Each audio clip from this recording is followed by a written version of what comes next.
Hello, everybody, and welcome to today's Friday Live on this Friday, February 16, 2024. Fiona Lukeis here, coming to you live from Facebook and YouTube. So anyone who's out there on either of those two platforms who wants to swing by and let me know that you're out there and you can hear me and wants to say hi, please feel free to do so. As always, I'm here to answer any questions. I go live, I should say, around this time every Friday. And, I'm just here to answer any questions that you have about relationships, about life, about the way you show up, about how you handle things, anything at all. Feel free to throw those questions my way. As always, I do have a list of questions here that people have previously sent in. If you ever do want to send me in a question, you can send it to hello@fionalukeis.com.au. And I will put it on my list of questions to answer. I think there's approximately a 2-week turnaround at the moment, I think, based on when questions come and when I'm able to answer them. So the sooner you get your questions in, the sooner I can answer that for you. And like I said, it always takes a little bit of time for the feed to kind of filter through, let everyone know that I'm here. But if you are, feel free to say hi. Let me know where you're listening from.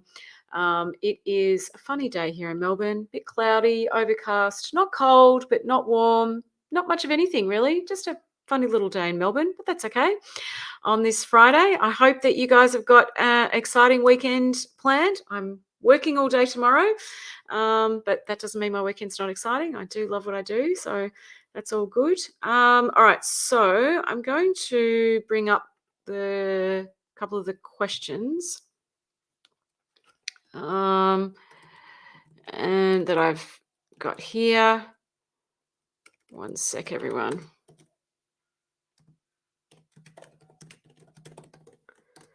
All right, where are we? Whilst I'm doing that, feel free to say hi and let me know where you're listening from. If you're not familiar with me, my name is Fiona Lukeis. I specialize in relationships, and I've been working in this space for, I don't know, I'm losing track of the years now, 14, 15 years, something like that. I work with all sorts of relationships, whether they are family, couples, your relationship with you, business, etc. The great thing about what I teach and the understanding that I teach is no matter what the relationship, the answer is the same. The space that we come from when we're answering it is the same. So it's I guess with this understanding, you can take it with you everywhere you go. And I think that is just so fundamentally important, because I'm here to simplify things. Us human beings tend to really overcomplicate stuff, and we especially overcomplicate our relationships. Relationships do not have to be complicated. It's actually very simple, right? And when we are looking at something through the lens of simplicity, it is just so much easier to navigate. Our emotions are easier to navigate. Our ego, conversations, communication, all of it. It's so much easier to navigate when we look through the lens of simplicity. So I just teach some principles that are just fundamentally true to all human beings, that have nothing to do with male and female, nothing to do with gender, nothing to do with race, nothing to do with culture, nothing to do with religion, and everything to do with this is how human beings work. This is the heart and soul of what it is to be human. And when you understand that, you can take that understanding with you into any and every relationship in your life. And that's what the power of simplicity brings. The ability to cut through the complication. Our ego gets very complicated. Our ego makes things dramatic. Our ego, or the thinking that is generated via our intellect or ego, is what overcomplicates everything and gets us stuck. And so, you've probably heard me say, if you've been listening to my lives for a while now, that, one of the biggest issues so many relationships face is the fact that most people have a chronic overthinking addiction.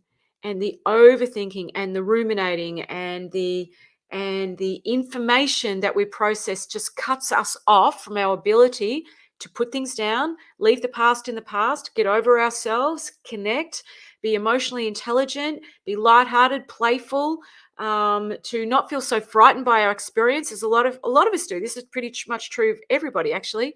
People get very frightened by their thinking. They get very frightened by their experience. And when we're feeling frightened or unsettled, that's another word for it, the worst of us comes out. Okay, and they are what I call our frailties. And yet again, I've had a couple of sessions with new clients today, and absolutely the issues that most people face in their relationships are those things: chronic overthinking, people who do not know how to navigate their own frailties and then don't know how to navigate somebody else's. If you can't navigate your own, your ability to navigate somebody else's won't be there either. And so this just filters out and infiltrates everything.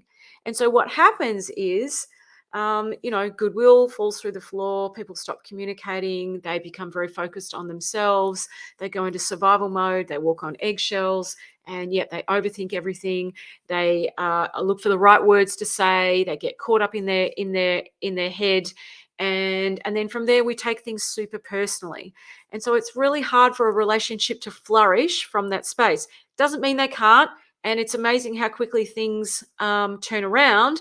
But this is why the power of understanding this matters so much, because you can actually navigate your frailties with ease, navigate somebody else's frailties with ease. And let's face it, you spend enough time in a relationship with someone, you will be coming up against your own and their frailties. That's just a fundamental truth. It doesn't matter. You can leave a relationship, you can start a new one, and that's just a human thing. Human frailties and knowing how to navigate them are just what you will come up against with anyone and everyone, because that's just part of the human condition. Okay, and if we're not taught how to navigate that, which we're not, this is when things really start to fall apart. And so, when we have this understanding of the principles that I kind of teach that are inherently human, this is what people start to learn how to do really well. They navigate their own frailties and somebody else's with ease. They get over themselves quickly. They put things down. They're not carrying childhood stuff with them into the now. They start to. It becomes, instead of life being about trying to overcome the past and stressing about the future, they're a lot more present to where things are now. And, this is truly where love, connection, playfulness, patience, compassion, lightheartedness, wisdom, joy, fun, that's where that resides. Okay. I've really noticed, as my husband and I went away recently for his birthday, and I really noticed that, we used to be in these terrible toxic patterns with each other where I would fly off the handle, where I would overthink things and he would shut down. And then, we would be walking on eggshells, and our differences looked like they were the problem. They looked like they were insurmountable. And it just looked like that, I was married to the wrong person. It looked like the reason we were struggling was because we had these insurmountable differences. And, it's so interesting because as I reached that point, many of you know my story, we were about 6.5 years married. At the time, I thought to myself, I can't do this anymore. I can't. I'm married to the wrong person. I can't get past our differences. I don't like the way he does X. He doesn't like the way I do Z. We just could not seem to get over ourselves. And so, that's the point I was at. And then I started understanding these fundamental principles, and here we are. We'll be 20 years married this year, 20, and we could not be closer. I don't give two hoots about our differences. I don't even have thinking around it. That's the difference. I don't care. I don't have any thinking around it. It has no traction with me. It's just not even on my mind, because I realize that's not what the problem was or is. It never has been, right? Differences look like a really big issue when goodwill is low. Differences look like a really big issue when people are not comfortable in their own skin. Differences look like a really big issue when people overthink.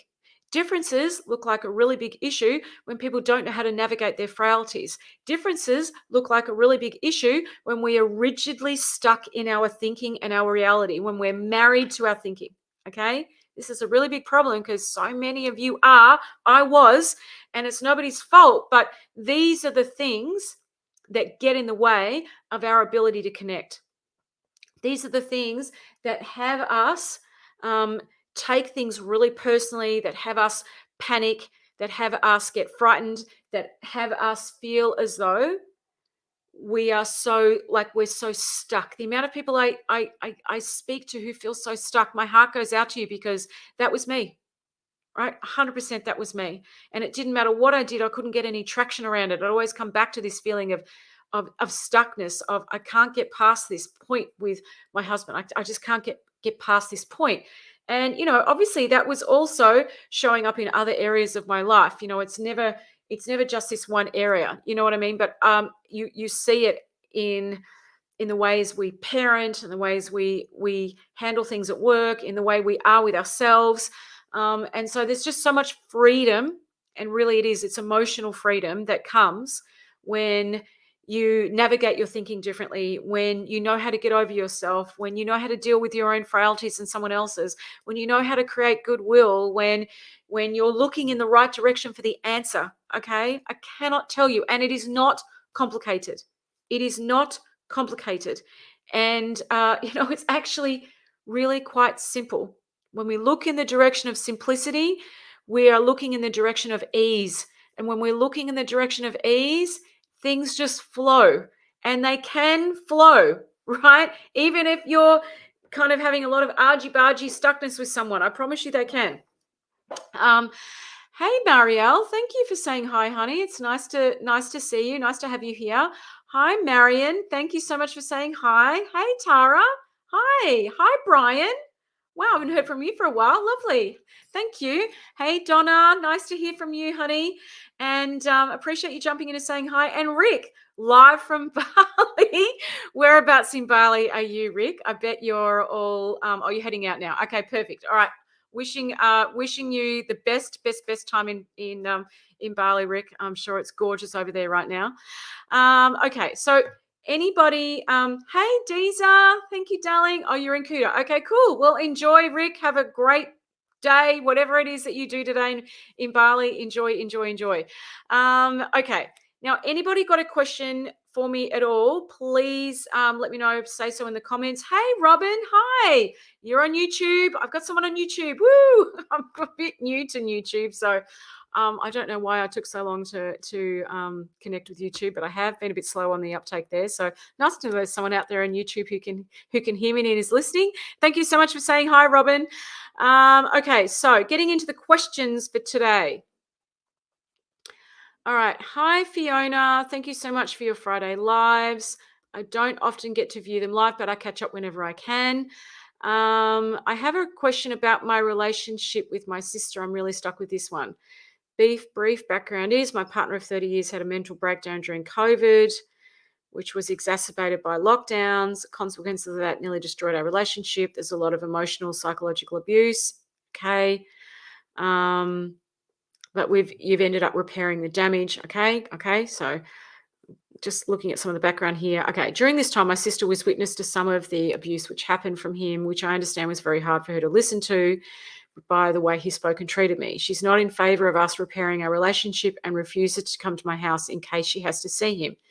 She hasn't been to my home in over 2 years, even refusing to come inside to see her nephew on his birthday in case my partner was there. As it turned out, he was not. She doesn't refer to him in any way as part of our family and only talks in wanting to see myself and her 2 adult nephews at any family event. Initially, my partner was quite understanding and encouraged me to go without him and believed in time things would improve. They have not. During our last interaction, I told her that I felt that I had to censor my life around her, which she actually thanked me for doing. It is really uncomfortable when I have to think about how to say things with her when I'm in her company. I don't feel she is given the opportunity to see past my partner's breakdown and the frailties that he had at that time. I feel I have to bend to her rules just to have a relationship with her. She is the only person in my circle that has responded like this since my partner has returned, which has been well over a year. Everyone else, despite their apprehension, has been supportive of me. How can I navigate this without causing any further damage? Okay, great question. I guess a couple of things here, and I'm sure this has already occurred to you, honey. Obviously, your sister loves you and wants the best for you, and in her mind, her showing up this way is her way of expressing that. We are, um, one thing I know about people, and I believe this to be true, is that people's heart and people's intentions are good. The execution of things may not seem that way, but people's hearts and people's intentions are good. It's very important for you to have a worldview of this. I appreciate that there are exceptions to that. But if you don't have a worldview of this, your ability to put things down, to move forward, to forgive, to let go will be greatly hampered. There are a lot of people out there who do not have this as a worldview. Okay. And so they see people as difficult and selfish and rude and all of these things. Now, when something like that becomes your worldview, it hardens you. You have to harden yourself to deal with that, right? When we harden ourselves, and I see this in a lot of people, when we harden ourselves, we tend to listen to things through a lens of mistrust. We tend to listen to things through a lens of suspicion. We tend to listen to things with this inability to put things down and forgive. Now, when you do that, you inadvertently block love in your life. This is very important. Okay. So I just want to kind of speak generally here, and I'm going to come back to this question. It's very important that you have a worldview, that you see that people's intentions are good. There is an innocence in people, and people's hearts are good. People have good hearts. All right. Appreciate there are exceptions, but it's important that you have this as your worldview. It's very good for your soul. It's very good for your ability to generate connection. It's very good for you to be open. All right. And we need this as human beings. The world needs more people who have that as their worldview. Can I just say? Okay, that was a little digression. I'm going to come back to what I was saying here. So I think it's really important that you come back to your sister and acknowledge, which you probably have already done. Hey, I know that you're doing this because you care about me, and I know you think that this is the right way to handle this, but it's really coming between us, and I'm not sure what to do. I love you. I want a relationship with you. I want to connect with you. But I don't know. What do you suggest? And maybe just ask her, like have a really open conversation. We just say, what are your thoughts? What do you suggest? But you've got to make sure when you have a conversation like this, and this is the big problem people have, and the big thing that brings things unstuck, is that people don't have these conversations from a place of neutrality. They have them from a place of accusation and judgment and blame and resentment. And so they have them from what I call a very loaded place. And when you have a conversation from a loaded place, even if your words are calm and kind, that loadedness will infiltrate the conversation, bring out a defensiveness in the other person, and the conversation will go pear-shaped. Okay. So this is often the hardest thing for people. They are not neutral. They don't understand they don't recognize or understand where they are. They think they are when they're not. They come fully loaded, and then the conversation goes pear-shaped. I promise you, when you are neutral, and this is something that my clients and my students learn, and they know to their core that they are, you generate a completely different interaction, communication, conversation with someone. You can talk to someone about anything, right? So that's the first thing that I would be suggesting that you do, is that you you acknowledge, validate your sister, explain to her, I know you're doing this because you love me and you want the best for me, and I know it must be hard for you. It's probably hard for you to even understand, how we've been able to come back together and how I've been able to do that. And I guess all I can say is, I would appreciate if you would trust in me, that I know what I'm doing is best for me. I would love your trust and faith in me, because I know what I'm doing. I've thought long and hard about this, and I'm comfortable with my decision. And what I would love, is your support with that. I would love your understanding of that, because I love you and I want our relationship. Now, if that gets difficult, I would just say to her, what are your thoughts? How can we overcome this? Because I feel like my family's been split in half, and I'm the meat in the sandwich, and I am suffering. And I feel like you and I are now suffering. Please don't have this get in the way of you and I. You and I are so important. What do you think we could do about this? And just have a conversation that's curious and open, and don't be attached to the outcome. So it doesn't matter if you get to the end of that conversation and you haven't resolved it, or you haven't fixed it, or do you know what I mean? Keep it simple, stay open-minded, and just say, hey, I hope can we talk about this again soon? Don't get disheartened if you don't reach resolution. All right, please don't. It's okay. Sometimes it takes sometimes it takes a few goes at something with someone, right? For someone to put their guard down, for people to relax, especially if you've been defensive about something for a while. It takes a few opportunities. So, when we don't hold on to, it was a disaster last time, and bring that into the next conversation, you put it down. That was then, this is now. Let's have another go at this, and stay lighthearted, curious, and open. You would be amazed at what you can generate. People get offended, they become loaded, they start thinking about the last conversation, bring it into the current conversation, and the conversation just goes pear-shaped really quickly. Okay, but if you're able to hold space, stay grounded in yourself, and all the things I'm talking about, you'd be amazed at what you can have with someone, especially when it's a difficult conversation. All right. Okay, so I hope that helps. Okay, all right. Hi, Fiona. Firstly, thank you for your ebook, your Friday Lives, and all you do. You're welcome. Please, if you can help me, I'd be so grateful. I've been with my husband for nearly 19 years, married for nearly 12. I'm 36, so together since I was 17, going on 18. Okay. We naively and innocently fell in love in our late teens, head over heels, best friends, and very, very genuine, and of course, unwittingly brought all of her own baggage, damage, and unconscious patterns from our upbringings and expectations from society into our relationship dynamic, which over the years and as life's pressures grew, have tragically and slowly seemed to erode our bond and respect for one another.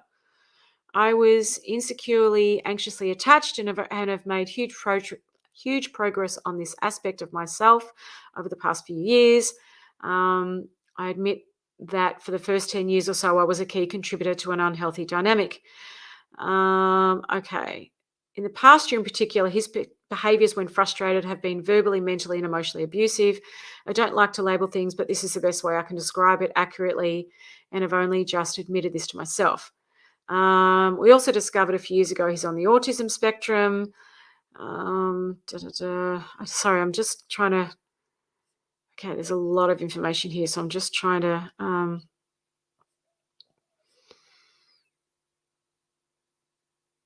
Okay, goodwill lately is almost non-existent. I feel so depleted, and I'm needing change before I lose myself. I know he finds the world challenging, and my heart breaks for him with that. Acknowledging I did similar when we were younger, I've become exhausted with being his emotional punching bag. It's not okay to be anyone's emotional punching bag at all. I feel I've grown a lot, and he has in a way, but not in the relational sense. I guess my question is, how do I best approach this whole thing? He is currently unwilling to look at his own patterns, twists everything back onto me, and I felt like I've been losing a part of myself. All right.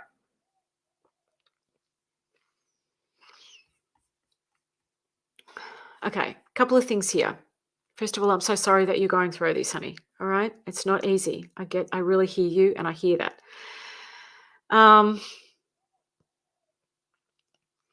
If you are in a relationship where the relationship has become, verbally abusive, and you feel that you are someone's verbal punching bag, and things kind of deteriorate really quickly, and that happens. We can quickly label things with narcissism and all sorts of things. And I appreciate you saying that he's recently had an autism diagnosis. So that's absolutely, creates a whole different level of understanding and whatever, and how we need to approach things. Okay. But I guess there's a couple of things. Number one, in a relationship, and I think this is very important when a relationship is struggling, the first thing that you want to do, and this is something that people aren't prepared to do enough, and I really think this is so important. You've got to first take a look at yourself. What am I bringing to the table? How am I managing this? What am I missing? Is there something for me to learn here, right? And you want to ask yourself this not from a place of judgment, but from a place of curiosity and openness.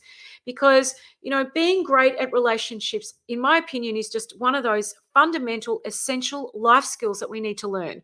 And we're not necessarily taught this stuff, right? Just like Parenting doesn't necessarily naturally come to people. It's people read and learn about it, just like any of these things. Okay, there's just something that we want to make sure that we're good at. So you want to check yourself out first. And if there is stuff that you need to learn, please don't hide away from that. Please don't shy away from it.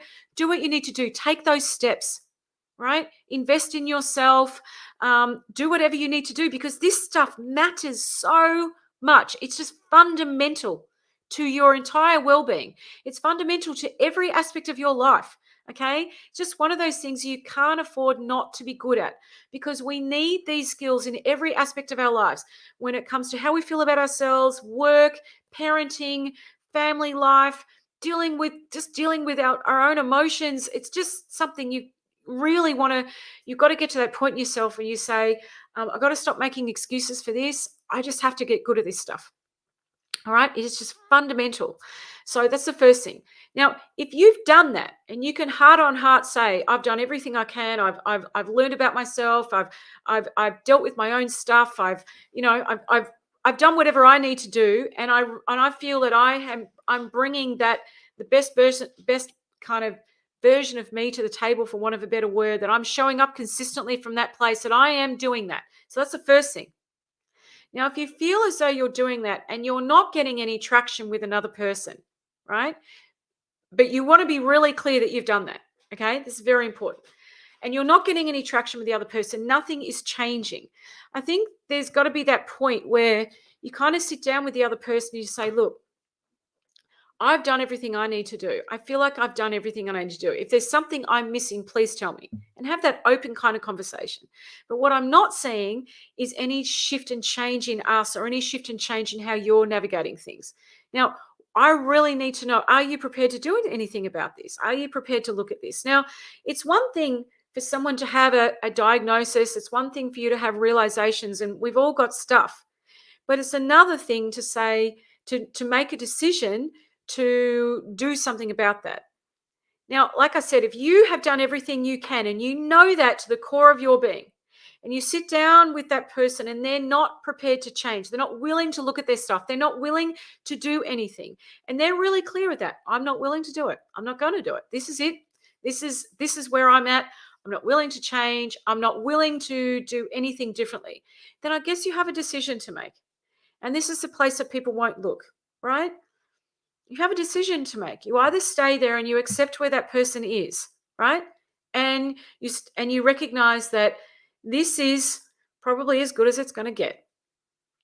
And is that okay with you? And you just have to ask yourself that question. Now, this is a question people aren't prepared to ask themselves, right? And I get it. There's lots of reasons for that. But it's a question you have to ask yourself. And you might sort of say, no, it's not.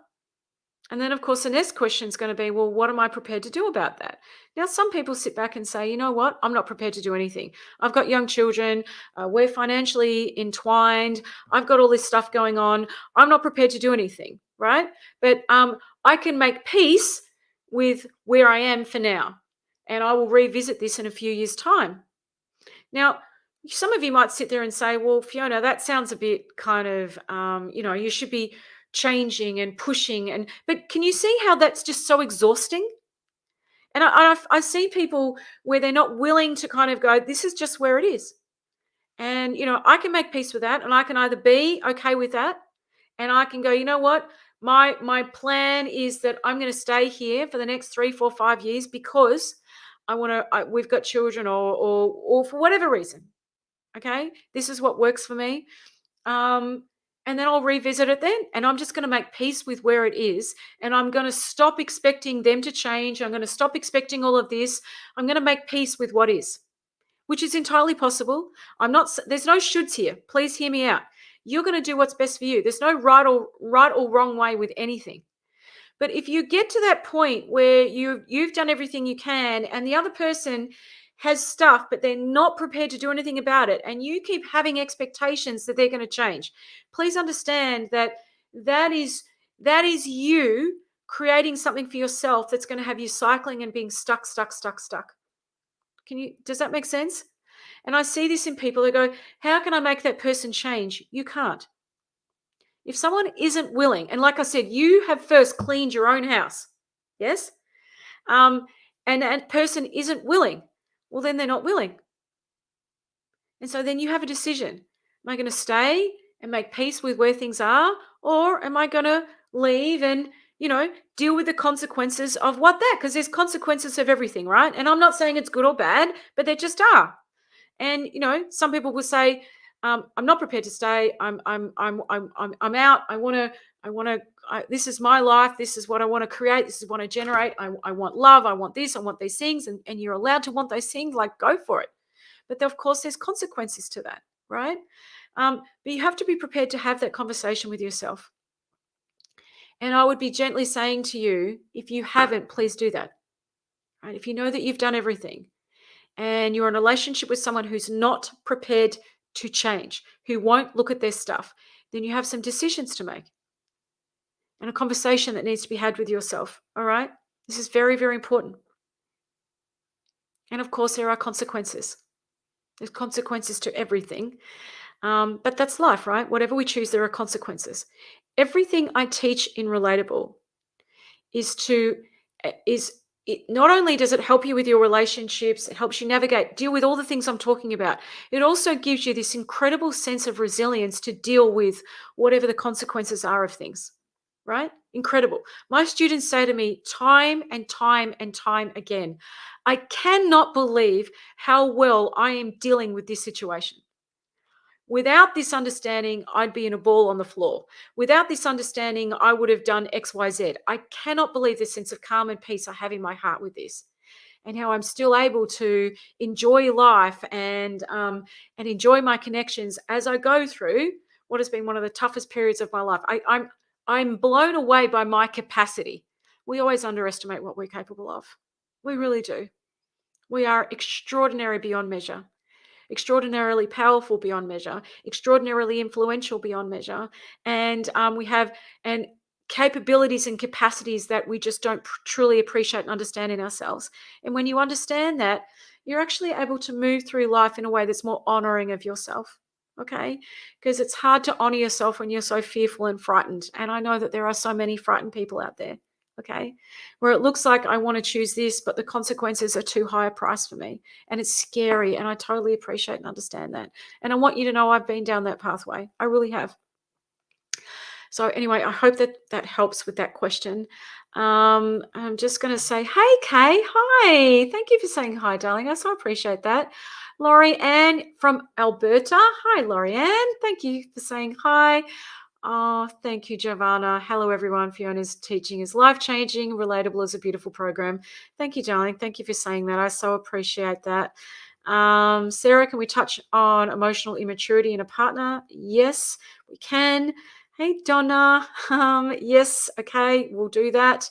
Lisa, hi, Fiona. Your Friday lives are really helping me at the moment. Thank you so much. I hope you have a great weekend. Thank you so much, Lisa. I really appreciate your comment. I really appreciate that. Okay, so emotional immaturity. Well, I guess it's like anything. Emotional immaturity can mean a gazillion different things and it can show up in a gazillion different ways. All right. So I probably need to know a little more about what that means for you, Sarah.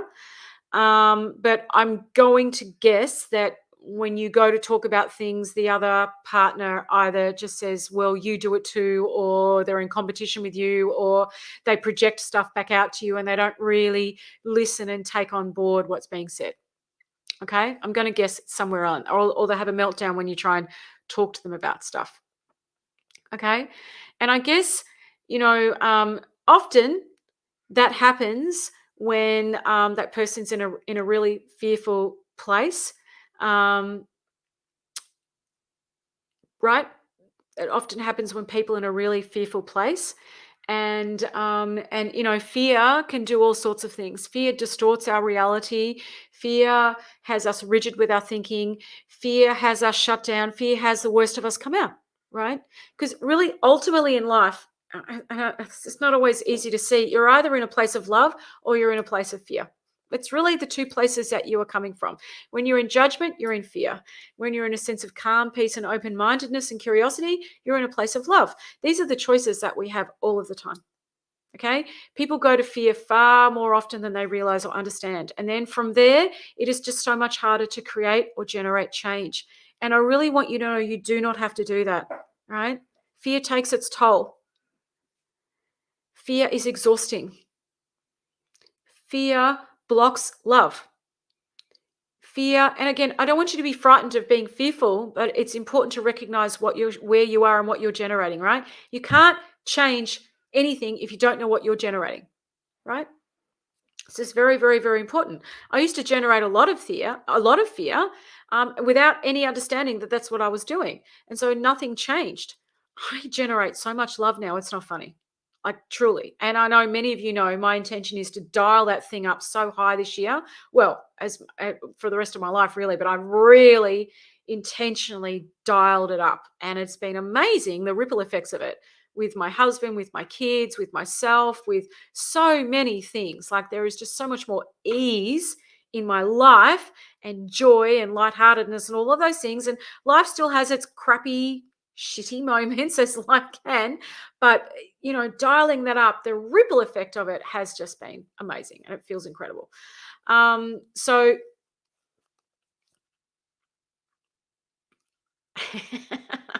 hey Mick, good for you. Really glad to hear that. Really good for you. That's very freeing. Anyway, so when it comes to emotional immaturity, often that's driven by a place of fear. All right. And you have to understand that in someone that it is fear driving that, because when we can't see that, it's harder for us to be compassionate or understanding, and so we get reactionary and we kind of meet them where they are and things escalate, right? Or we shut down and we feel like we're unheard and nobody's listening. So it's just really important to understand that. And so all I would be saying is, if you have a partner who has a lot of, is coming from that immature space, or let's just say fearful place, then it's so important that that you kind of, I would start in the beginning saying, hey, I'm just trying to talk to you. Can you please just listen? I'm just trying to have a conversation. I'm not here to attack you. I'm not here to make you wrong. I'm not here. But you got to make sure you're neutral, right? And I would, you know what I mean, reach out and say, hey, it's okay. I love you. I'm here. I'm listening. Can you just stay with me here, please? And stay in that neutral, calm space. And if you feel yourself losing it, walk away, come back when your mind settles. And just say, hey, can we talk about this again? And just, it's almost like, meeting someone there and saying, I'm just wondering how come you're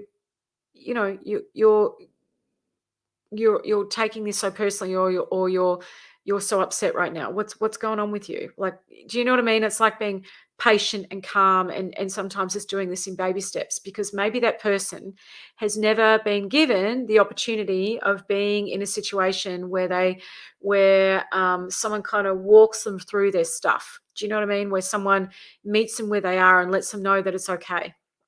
They're just so used to connecting, right? Because for a lot of people, they're just used to connecting through upset. They're used to connecting through fear. They don't know any other way to connect. There are a lot of people like that in the world. That's all they know.